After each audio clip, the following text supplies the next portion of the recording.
శ్రీ గురుభ్యో నమః. శ్రీమాత్రే నమః.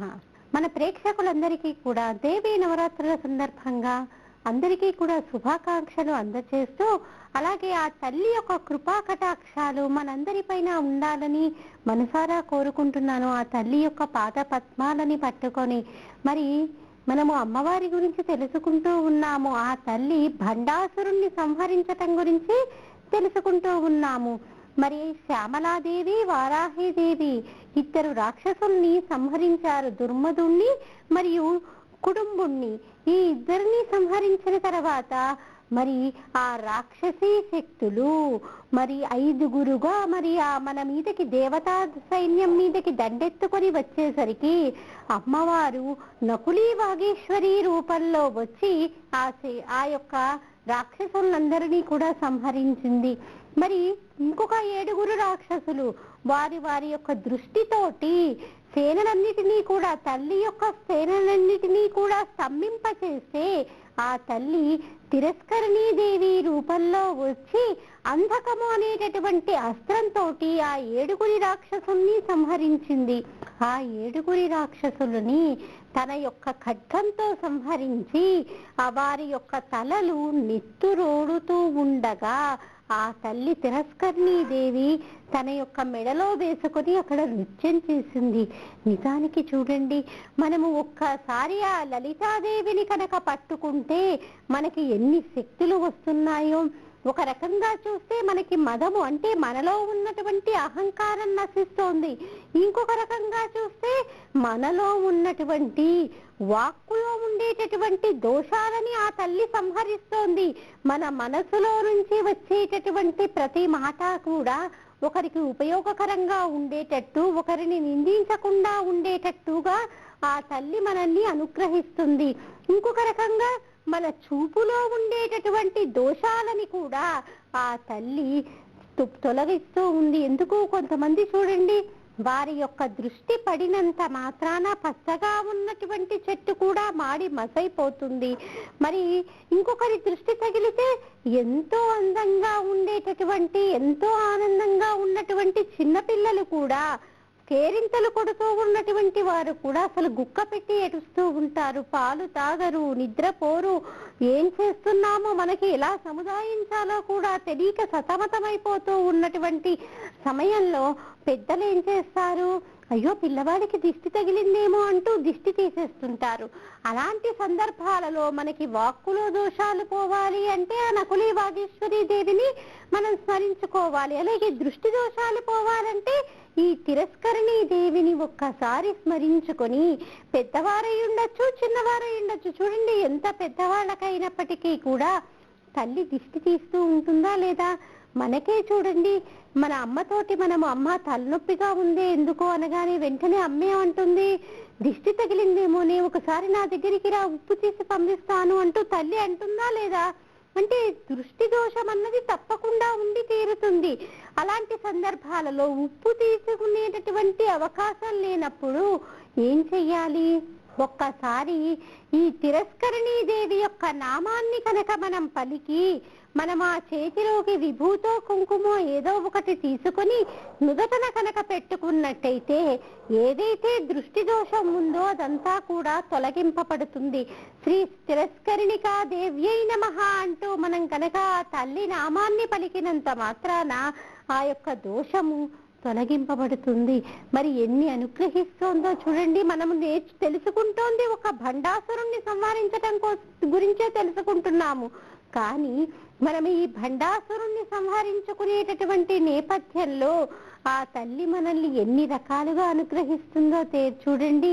మనకి వాక్కును అనుగ్రహిస్తుంది, చక్కటి చూపుని అనుగ్రహిస్తుంది, చూపు దోషాలని తొలగించి ఆ తల్లి మనకి చక్కటి చూపుని అనుగ్రహిస్తుంది. ఎవరిని చూసినప్పటికీ కూడా అయ్యో వీళ్ళు 10 కాలాల పాటు చల్లగా ఉండాలి అంటే మన చూపులో కూడా అసూయ, ద్వేషము మరియు అంటే అహంకారము ఉండకుండా తల్లి మనల్ని అనుగ్రహిస్తుంది. అందుకనే ఆ లలితమ్మని పట్టుకున్నంత మాత్రాన మనలో ఏవైతే దుష్ట దోషాలు ఉన్నాయో, దుష్టమైనటువంటి గుణాలు ఉన్నాయో, మన ఇంద్రియాలని మనం నిగ్రహించుకోలేకపోతున్నామో అవన్నీ కూడా తల్లి అనుగ్రహంతో మనము పోగొట్టుకోగలుగుతాము. మరి ఆ తల్లి ఈ రకంగా మనల్ని అనుగ్రహిస్తూ ఉంది. మరి భండాసురుడికి గుండెల్లో గుబులు బయలుదేరింది. ఎందుకు? ఆ 7 రాక్షసుల్ని కూడా ఆ తల్లి సంహరించేసింది. అట్టా ఇట్టా కాదు, తన యొక్క వాడి అయినటువంటి ఖడ్గంతో ఆ 7 యొక్క శిరస్సులు ఖండించి రక్తమోడుతున్నటువంటి ఆ యొక్క శిరస్సుని తన మెడలో వేసుకుని నృత్యం చేసింది. ఆ తల్లి యొక్క రూపాన్ని చూస్తే భయం కొలిపేటట్టుగా ఉంది. మరి ఇది చూసినటువంటి విషంగుడికి అనిపించిందిట, అన్నయ్య ఇక లాభం లేదు. విషంగుడు ఎవరు? ఈ యొక్క భండాసురుడి యొక్క తమ్ముడు కదా. అన్నయ్య లాభం లేదు, కానీ నేను ఒక వ్యూహాన్ని పన్నుతాను. ఎప్పుడూ కూడా రాక్షసుల యొక్క వ్యూహం ఎలా ఉంటుంది? అధర్మబద్ధంగానే ఉంటుంది. నేను గమనిస్తూనే ఉన్నాను. ఈ శక్తి సేనలన్నీ కూడా, తల్లితో కూడుకున్నటువంటి శక్తి సేనలన్నీ కూడా ముందుకే వస్తూ ఉన్నాయి.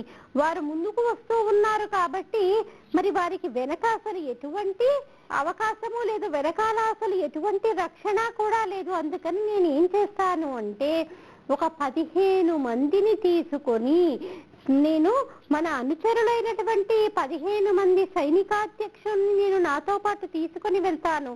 అప్పుడు మీరు ఏం చెయ్యండి, ఆ యొక్క శక్తి సేనని కొంతసేపటి తర్వాత మీరు ముందు దండెత్తి వచ్చారనుకోండి, వేరే రాక్షసుల్ని పంపించారనుకోండి, అప్పుడు ఏంటి, వీళ్ళందరూ కూడా అయోమయావస్థలో పడిపోతారు. నేను వెనక నుండి వెళ్ళి ఆ తల్లి రథాన్ని నేను తుదముట్టిస్తాను. అలాగే నువ్వేం చేస్తావు, ఈ లోపల ముందు నుంచి కొంతమంది రాక్షసుల్ని పంపించు అని ఈ యొక్క విషంగుడు, వీళ్ళ యొక్క ఆలోచనలన్నీ కూడా చాలా కుచితంగానే ఉంటాయండి. మనకి కనిపిస్తూ ఉంటాయి, మనకి ఏంటంటే తెలిసేటట్టుగా ఉంటాయి. వీళ్ళు అధర్మబద్ధంగా ఉంటున్నారు, వీళ్ళు సరైనటువంటి ఆలోచన చెయ్యట్లేదు అన్నటువంటి విషయం మనకి తెలుస్తూ ఉంటుంది. ఎందుకు? మనకి తెలియచేయటం కోసం. వ్యాస భగవానుడు ఏది చెప్పినప్పటికీ కూడా ఎందుకు చెప్తాడు ఈ విషయాలన్నీ? అయ్యో, రాక్షసుల యొక్క ఆలోచన విధానం ఈ రకంగా ఉంటుంది.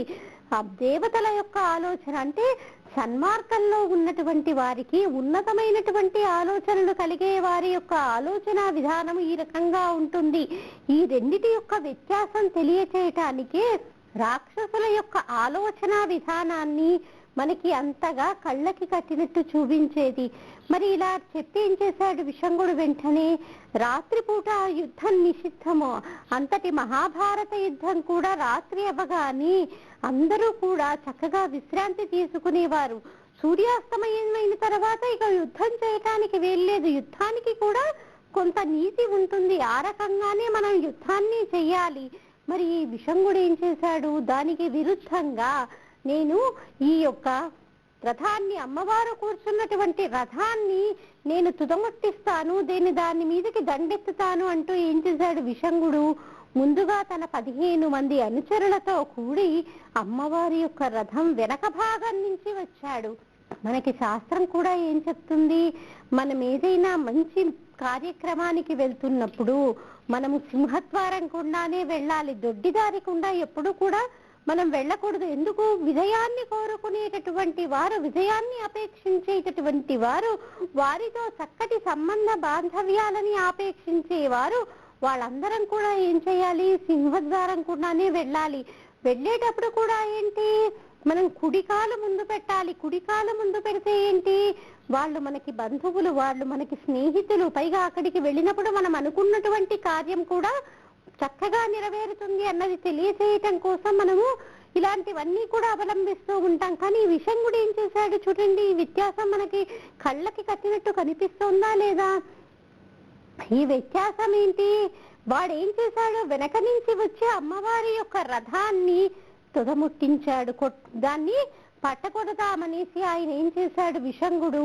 అమ్మవారి యొక్క రథం వెనక భాగం నుంచి వచ్చి ముందుగా కింది భాగాన్ని గట్టిగా కొట్టాడు. గట్టిగా కొట్టేసరికి ఒక్కసారి ఆ రథమంతా కూడా దేని ఎలా ఉంది అని మనం చెప్పుకున్నాము, శ్రీచక్ర రూపంలో ఉంది. మరి ముందుగా వాడు విషంగుడు, ఆయన యొక్క అనుచరులు 15 మంది కొట్టినటువంటిది బిందు స్థానాన్ని, చతురస్రాకారంలో ఉన్నటువంటి దాన్ని, ఆ చక్రాన్ని కొట్టారు. ముందుగా బిందు స్థానాన్ని కొట్టారు.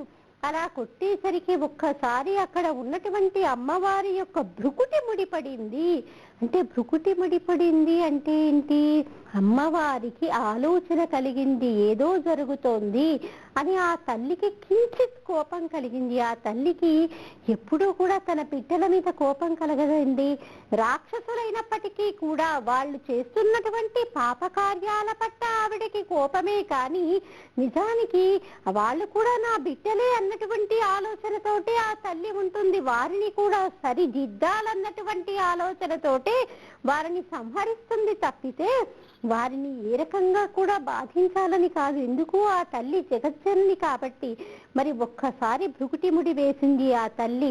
చక్ర బిందు స్థానంలో ఏముంటుంది? శివశక్తుల యొక్క స్వరూపం ఉంటుంది. శివశక్తుల యొక్క శక్తి స్వరూపం ఉంటుంది ఆ యొక్క బిందు స్థానంలో.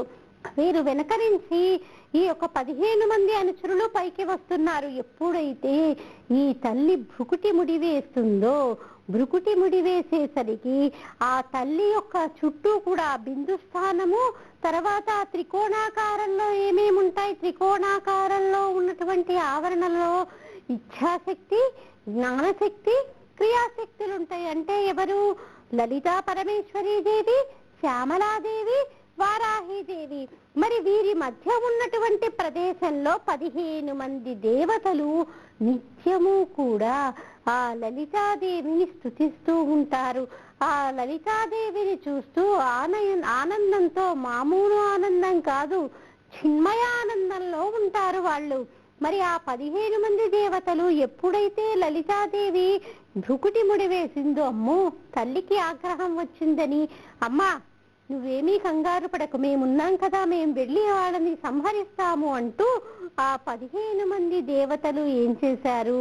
వారు కూర్చున్నటువంటి ఆవరణ దగ్గర నుంచి కిందికి రావటం మొదలు పెట్టారు. ఎప్పుడైతే ఈ 15 మంది దేవతలు తల్లి యొక్క ఆజ్ఞ తీసుకుని కిందికి దిగడం మొదలు పెట్టారో, ఆయా ఆవరణలో ఉన్నటువంటి ఆయా దేవతలు, ఆయా యొక్క శక్తి సేనలందరూ కూడా ఈ 15 మందికి నమస్కరిస్తూ ఉన్నారు. ఈ 15 మందిని ఏమంటారు? నిత్యాదేవతలు అంటారు. ఈ 15 మందిని నిత్యాదేవతలు అంటారు. వీరిని నిత్యాదేవతలు అనడానికి కారణం ఏంటి? ఈ నిత్యాదేవతలతోటే కాలము యొక్క సంబంధం కలిగి ఉంటాయి. ఎందుకంటే ఏంటి? నిత్యాదేవతలు ఎవరు? ఇప్పుడు మనకి పౌర్ణమి అయిపోయిన తర్వాత పాడ్యమి తిథి నుంచి మళ్ళీ తిరిగి అమావాస్య తిథి వరకు ఉండేటటువంటివి 15 రోజులు కూడా తిథులు. ఈ 15 తిథులు కూడా ఈ 15 మంది నిత్యాదేవతల రూపంలో ఉండి కాలాన్ని మనకి అనుకూలంగా మారేటట్టుగా మనల్ని అనుగ్రహిస్తూ ఉంటాయి. వాళ్ళు నిత్యాదేవతలు. అందుకనే మనం నిత్యాదేవతల్ని ఒక్కసారి మనం తలుచుకున్నంత మాత్రాన మనకి కాలము ఎంత ప్రతికూలంగా ఉండి మనకి అపకారం చేద్దామనుకున్నప్పటికీ కూడా మనం కనుక సన్మార్గంలో ఉండి ధర్మబద్ధమైనటువంటి జీవితాన్ని గడుపుతూ ఉంటే ఆ నిత్యాదేవతల యొక్క అనుగ్రహంతో కాలము మనకి అనుకూలంగా మారుతుంది. అదే అమావాస్య తిథి దగ్గర నుంచి పౌర్ణమి వరకు ఉండేటటువంటి తిథులు, పాడ్యమి మొదలు పౌర్ణమి వరకు, తిరిగి పౌర్ణమి తర్వాత పాడ్యమి నుంచి మళ్ళీ తిరిగి అమావాస్య వరకు ఉండేటటువంటి తిథులే ఇవి. అంటే వీటి యొక్క కళలేంటి? పౌర్ణమి ముందనుకోండి, పౌర్ణమి మొదలవుతోందనుకోండి, అంటే అమావాస్య తర్వాత వచ్చేటటువంటి పాడ్యమి రోజు కళ ఒక రకంగా ఉంటుంది. అదే అష్టమి తిథి వచ్చేసరికి ఆ యొక్క కళ ఒక రకంగా ఉంటుంది. మరి పౌర్ణమి రోజు వచ్చేసరికి ఆ కళ అసలు అద్వితీయంగా ఉంటుంది. ఎంత అందంగా ఉంటుందంటే మనం అందుకే కదా దేన్నైనా కూడా పౌర్ణమి తిథితోటి, పండు వెన్నెలతోటి ఆ అందాన్ని పోలుస్తూ ఉంటాము. మరి ఆ యొక్క కళలు అనేవి పెరుగుతూ ఉంటాయి, తరుగుతూ ఉంటాయి. మరి ఎన్నటికీ మారిపోనటువంటి ఒక కళ ఉంది. ఆ కళే ఎవరు? ఈ లలితా పరాభట్టారికాదేవి. ఆ తల్లి యొక్క కళలు మారడమంటూ ఉండదు, ఎప్పుడూ కూడా ఒకే రకంగా ఉంటుంది ఆ తల్లి యొక్క కళ. అందుకని ఆ తల్లి యొక్క సౌందర్యాన్ని వర్ణించటం అసలు అలవి కానటువంటి విషయం. అంత అందంగా ఉంటుంది. మరి ఆ యొక్క అందుకని ఆ తల్లి యొక్క కళని ఏమంటారు? షోడశీ కళ అని అంటారు. ఈ షోడశీ కళలో ఆ తల్లి అలరారుతూ ఉంటుంది. ఈ ఈ నిత్యా దేవతలు ఏం చేస్తుంటారు, కాలానికి అనుగుణంగా పాడ్యమి తిథి రోజు ఏ రకంగా ఉండాలో అలాగే విజయ, తదియ, చవితి, పంచమి, షష్ఠి, సప్తమి, అష్టమి, నవమి, దశమి, ఏకాదశి ఈ రకంగా తిథికి అనుగుణంగా వాటి యొక్క కళలని మార్చుకుంటూ ఉంటారు. మారని కళ ఆ లలితాదేవి. కాబట్టి మనం ఈ నిత్యాదేవతలని ఆరాధన చేసినంత మాత్రాన, అంటే ఒక్కసారి వారి యొక్క పేర్లని తలుచుకున్నంత మాత్రాన, పైగా ఏంటి, నిత్యాదేవతలకు కూడా అనేక రకాలైనటువంటి పేర్లున్నాయి. కానీ వీటన్నిటినీ కలిపి మనము నిత్యాదేవతలు, ఈ 15 మందిని కలిపి మనము నిత్యాదేవతలే అని ఎందుకంటాము అంటే, నిత్యము వాటి యొక్క రూపు మారుతూ ఉంటుంది. నిత్యము కూడా మన యొక్క అభ్యున్నతి కోసము వాళ్ళు పాటుపడుతూ ఉంటారు. ఎవరైతే ఆ దేవతల యొక్క అనుగ్రహం కోసం ఆ నిత్యాదేవతల యొక్క పేరును స్మరిస్తారో వారు మనకి అనుగ్రహాన్ని అందిస్తూ ఉంటారు. నిత్యము ఈ రోజు ఆ రోజు అని కాదు. పైగా ఏంటి, వాటి కళలు ప్రతినిత్యము కూడా మారిపోతూ ఉంటాయి. కాబట్టి వాటిని నిత్యాదేవతలు అన్నారు.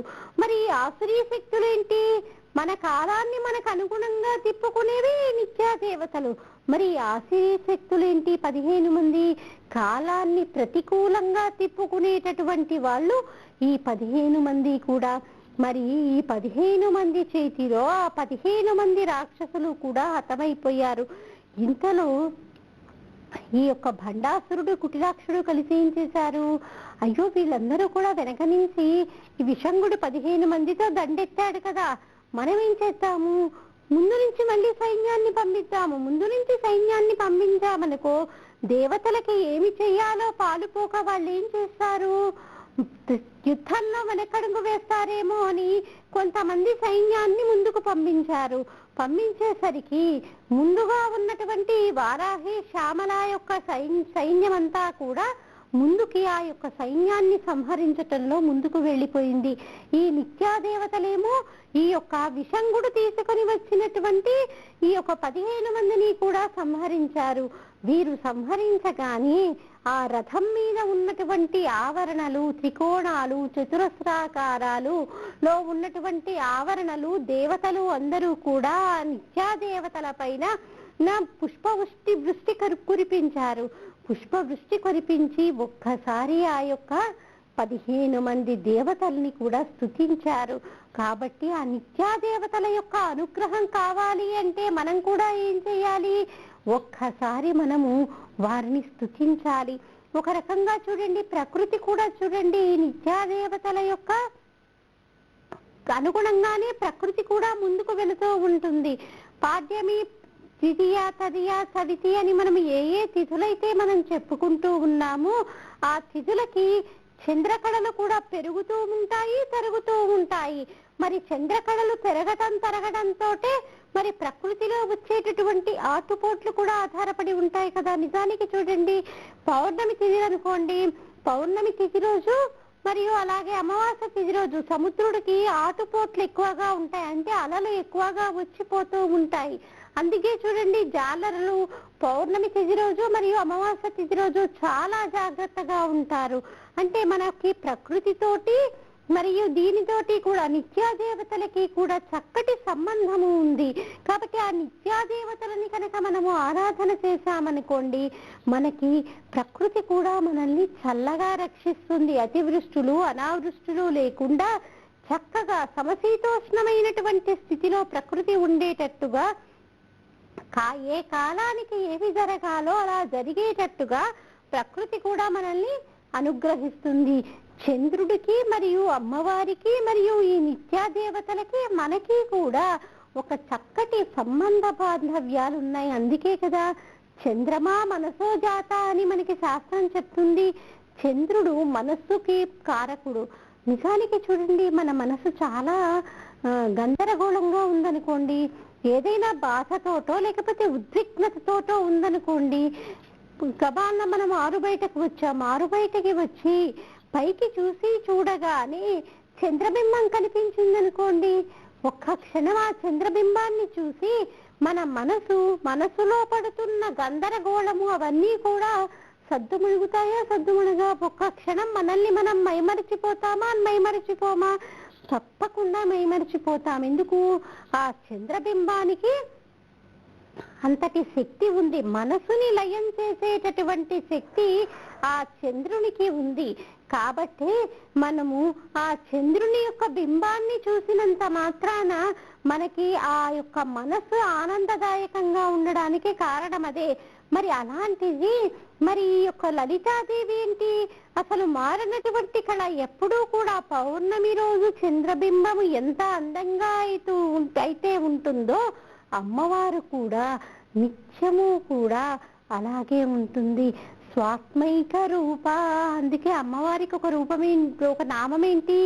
స్వాత్మైక రూప. అమ్మవారిని నిరంతరం ఎవరైతే కొలుస్తూ ఉంటారో, నిరంతరం ఎవరైతే ఆ తల్లిని ధ్యానం చేస్తూ ఉంటారో, పైగా ఈ దేవీ నవరాత్రులలో ఎవరైతే ఆ తల్లిని మనస్ఫూర్తిగా సాధ్యమైనంత వరకు మౌనంగా ఉంటూ ఆ తల్లికి సంబంధించినటువంటి విషయాలే చెప్పుకుంటూ ఆ తల్లి యొక్క నామస్మరణలోనే వారు వారి యొక్క కాలాన్ని గడుపుతూ ఉంటారో తప్పకుండా ఆ తల్లి యొక్క అనుగ్రహాన్ని వారు పొంది తీరుతారు. ఎందుకు? ఆ తల్లి భావనా మాత్ర సంతుష్ట హృదయాయ నమః. మనము ఇంతగా లలిత గురించి చెప్పుకుంటున్నాము, భండాసురుణ్ణి గురించి చెప్పుకుంటున్నాము, ఆ తల్లి యొక్క రూప లావణ్యాలను గురించి చెప్పుకుంటున్నాము. మరి ఆ తల్లి ఆనందిస్తుందా లేదా? మన అమ్మే ఉంది.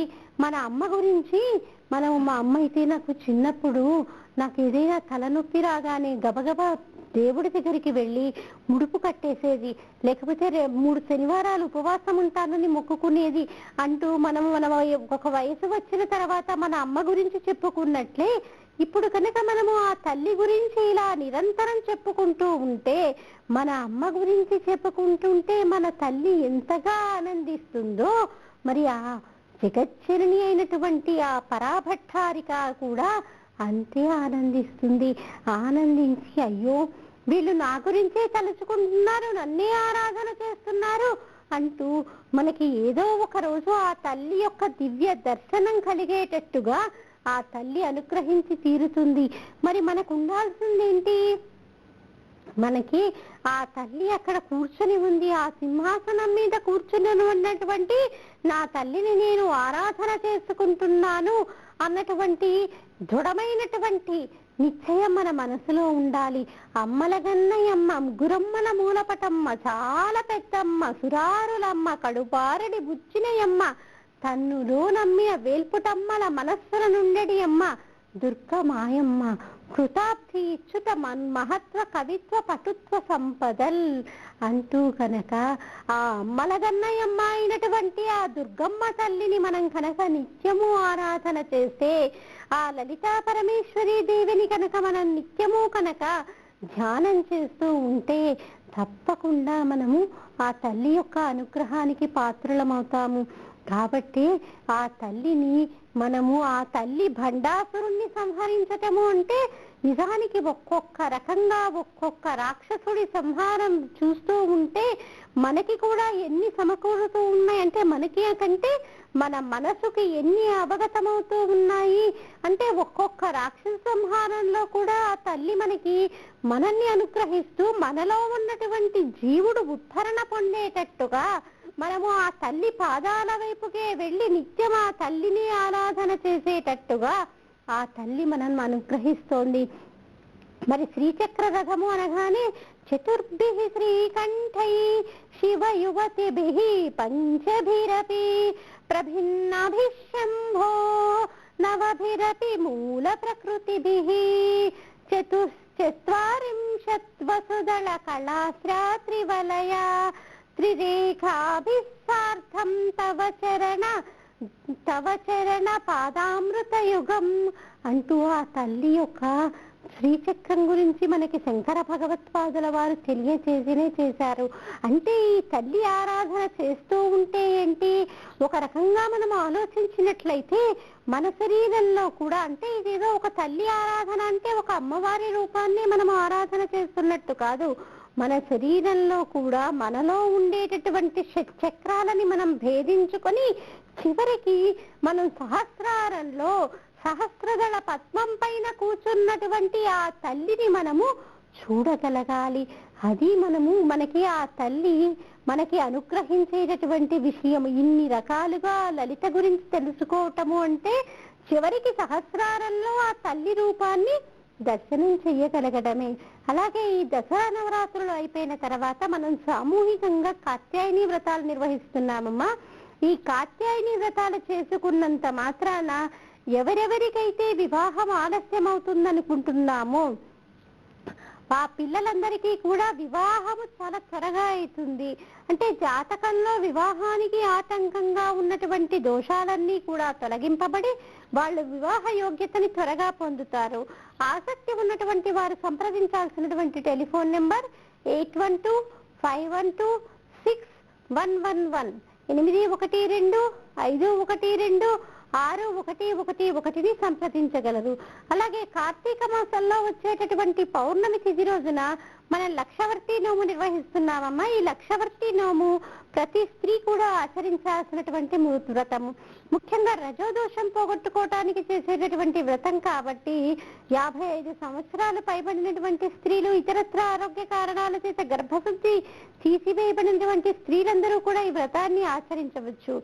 ఆసక్తి ఉన్నటువంటి వారు సంప్రదించాల్సినటువంటి టెలిఫోన్ నెంబర్ 8125126111ని సంప్రదించగలరు. ఇంకా దీనికి సంబంధించినటువంటి విషయాలని మళ్ళీ మన కార్యక్రమంలో తెలుసుకుందామమ్మా. స్వస్తి.